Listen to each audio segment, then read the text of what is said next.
To వెటికటీస్ kitchen. So ఈరోజు మా ఇంట్లో చిన్న ఉల్లిపాయ చేపల పులుసు అనమాట. పేరు కొంచెం కొత్తగా ఉండొచ్చు. సో దానికి ఎలా చేయాలని చెప్పేస్తాను. ముందుగా ఆయిల్ పెట్టుకొని చిన్న చిన్న చిట్టి ఉల్లిపాయలు ఉంటాయి కదా, అవి తీసుకొని డైరెక్ట్గా కట్ చేయకండి, అలానే వేసేసుకోండి. దాని తర్వాత మ్యాంగో, ఇంకా ములంకాడ, పచ్చిమిర్చి అన్నీ వేసుకొని నీట్గా ఫ్రై చేసుకోండి. కొద్దిగా ఉప్పు కూడా వేయండి.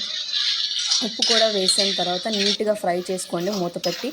అది కాస్త ఉడికిన పోయిన తర్వాత టమాటోస్ అన్నీ చిన్న చిన్న ముక్కలు కట్ చేసి వేసుకోండి.